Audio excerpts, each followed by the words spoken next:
for their Messiah. So they've rejected Jesus Christ as their Messiah. They're waiting for the arrival of their Messiah. And they're basically, when you look at the prophecies of the Jewish Messiah, it says that he will rise, he will place the nations as his footstool, like he will basically crush his enemies, and there will be a one world government from Jerusalem, right? So Jews are still waiting for their Messiah, okay? They rejected Jesus, and if Trump or whoever rises and creates a one world government from Jerusalem, Jews will worship him as their Messiah. They need their third temple in order for this to happen. That's why the red heifer in the third temple is so important. They can't have their Jewish Messiah without the third temple. Okay, so that's why I'm watching Temple Mount like a freaking hawk right now, dude, because if Israel makes a move to reclaim that and to build their third temple, it would instantly trigger World War III. But also if they build the third temple, like we're seconds away from the Antichrist rising potentially. Well, if or perhaps World War III triggers an attempt on the Holy Land. That's another possibility. Yeah, the third temple is critical in all of this. The Jews right now are waiting for their Messiah. Like Chase said, they rejected Jesus, the true Messiah, because they're not looking for the Messiah in the way that we Christians see it. They're looking for a king. They're looking for a political leader, someone who's going to elevate Israel and make Israel great. Which, funnily enough, I have with me this temple coin. I'll give this to Tim so he can show. This coin right here is a coin minted in Jerusalem, and it's backed by the Sanhedrin and the Temple Institute. The temple coin. Yep, and it's worth a half shekel, and this will grant you entry. Switch to this camera to. Yes, this coin will grant you entry. Let's see if we can get a focus. Probably back it up. You guys could probably pull up, if you look up Trump Temple coin online, you guys could probably show what it looks like. I'll just do that. Yeah, that one's not working. Yeah, okay. But this is crazy. This coin will actually grant you access to the temple once it's built. And on the coin, we have Donald Trump, King Cyrus, and King Cyrus was the ancient Persian king who defeated Babylon. Real quick. This is the here. Yep. Can you make that full screen? This is the coin. In my hand right now, it's a little picture of Trump on it, and then here is the actual image. Yeah. So I want to talk about this. It's actually very crucial to all this.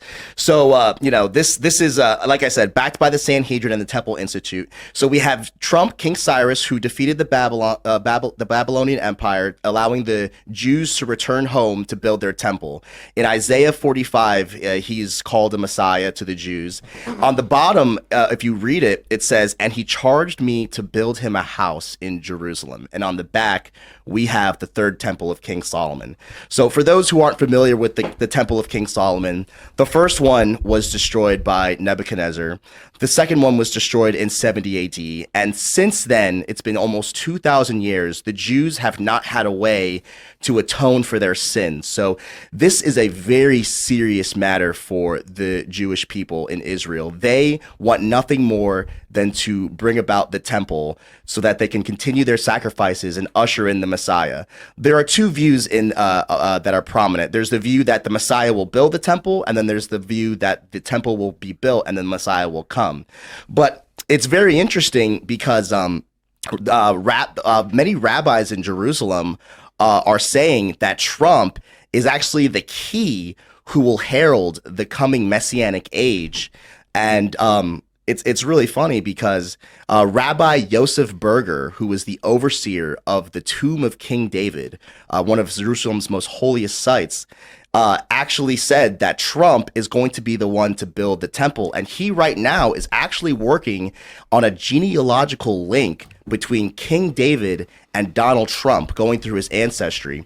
And this is very important because like Jesus is the son of David, so too the Antichrist will also be seen as the son of David. Do you guys know what Donald Trump means? Oh yeah, that's a big one. Donald Trump means herald of the world ruler.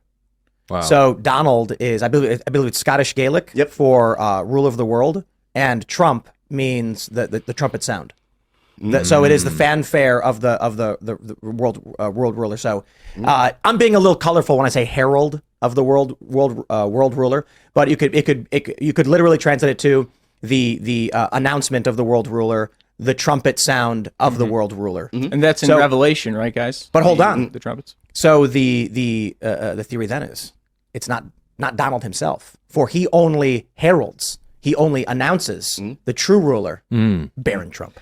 Yeah, I actually want to get into that a little bit because His name is Barron. yeah. There's a lot to talk about Yeah, there, yeah. I actually do want to get into that a little bit because there are many Jews right now who believe that it's not Trump, but he will herald the coming Messiah. One thing I will say about the Antichrist is I don't want to give the impression that the Antichrist knows his role right now. I would say if Trump is the Antichrist, he's not the Antichrist yet. He is merely a vessel. In the same way that Judas